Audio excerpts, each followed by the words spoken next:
regardless of whether the Apollo moon landing was faked or not. An interesting photograph hangs on the wall of the Sanctuary of the Scottish Rite Masons in Washington, D.C. This photograph shows astronaut Neil Armstrong holding a Masonic apron over his spacesuit. The photograph has seemingly been taken on the moon, or at least on a studio set which resembles the surface of the moon. Neil Armstrong has become a mysterious character since his alleged moon expedition. According to the records of the Ohio Grand Lodge of Masons, Neil Armstrong's father is a Freemason. In fact, Neil Armstrong Sr. is a high-ranking 33rd degree Freemason. Neil Armstrong's co-pilot, the second man to have allegedly walked on the moon, was Buzz Aldrin. At the time of the Apollo 11 mission, Buzz Aldrin was a 32 degree Freemason. They were in good company, as many of NASA's astronauts were also Freemasons, including Gordon Cooper, Walter Schirra, John Glenn, Edgar Mitchell, Thomas Stafford, and Paul Weitz. These men were all members of the Brotherhood, all sworn to keep secrets on pain of death. These astronaut Masons were under the leadership of Kenneth Kleineknecht, who was NASA's Apollo space program manager. According to an article and photograph published in the Masonic magazine Scottish Rite Journal, upon his return from the moon, Brother Buzz Aldrin presented a flag to Sovereign Grand Commander Smith, who was the Supreme Commander of the Supreme Council of 33rd degree Masons of the world. The flag Buzz Aldrin presented had been taken to the moon on Apollo 11. According to a Masonic lecture delivered at Beauverde University in 1994 by American Masonic historians, astronauts Buzz Aldrin and Neil Armstrong performed a Masonic ritual exactly 33 minutes after touchdown on the lunar surface. They temporarily planted the international flag of Scottish Rite Freemasonry, which features a large double-headed eagle. Therefore, the eagle has landed. Override off. Engine arm off. 13 is in. We copy you down, Eagle. Listen, Tranquility Base here. The Eagle has landed. Roger, Tranquility. We copy you on the ground. You got a bunch of guys about to turn blue. We're breathing again. Thanks a lot.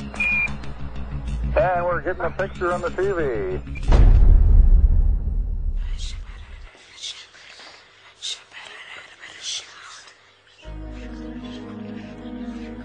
The short Masonic ritual Armstrong and Aldrin allegedly performed declared the celestial body of the moon to be the property of the Masonic God.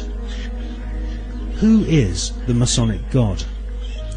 As confirmed by former Supreme Commander of the 33rd degree and Grand Wizard of the Ku Klux Klan, Albert Pike, the Masonic God is Lucifer.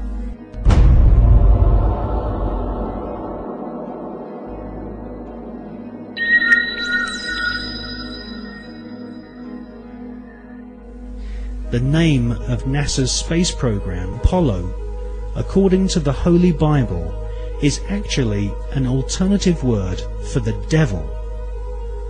We can see this in the Bible as the word Apollyon. Apollyon appears as the name of Satan in the original texts of the New Testament Gospels.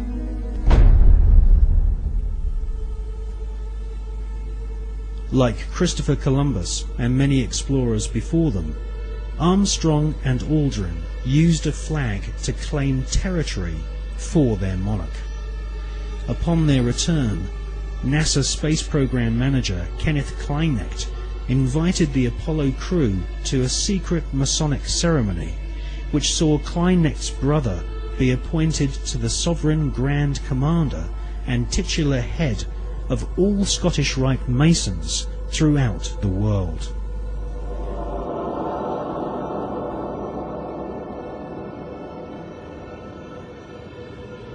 Once you learn the occult significance of words such as Apollo, Columbia, and Atlantis, you will realize that the occultically inspired murdering Nazis who developed NASA's space program have used names which are part of ritual, magic, and the occult.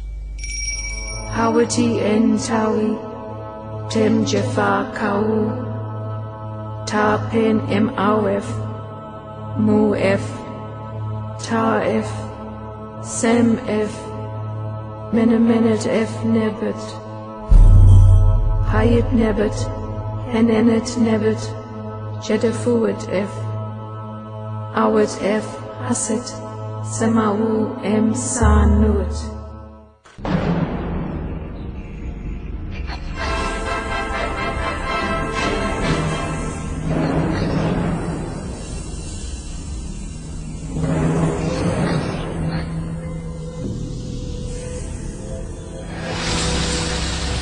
Mike, what I keep imagining is if I'm some lonely traveler from another planet, what I think about the Earth from this altitude, whether I think it'd be inhabited or not.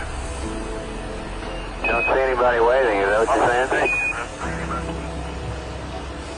Well, I'm just kind of curious whether I would land on the blue or the brown part of the Earth.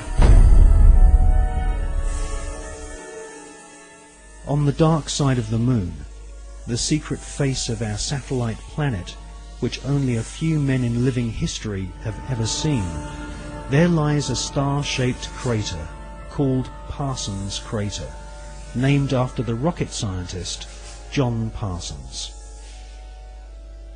John Parsons is known by several names. He was born under the name Marvel Whiteside Parsons and soon became involved in the occult. Charles Taze Russell, who invented the Jehovah's Witness movement in America, predicted that the beginning of the end of the world would commence on October 2nd, 1914. On this very day, rocket scientist John Parsons, better known in occult circles as Jack Parsons, was born.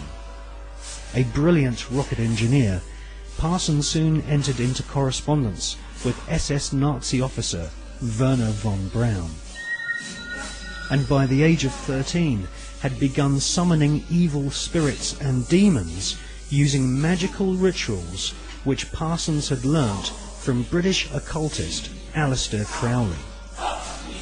Aleister Crowley styled himself as the Beast, and Jack Parsons referred to Aleister Crowley as his father.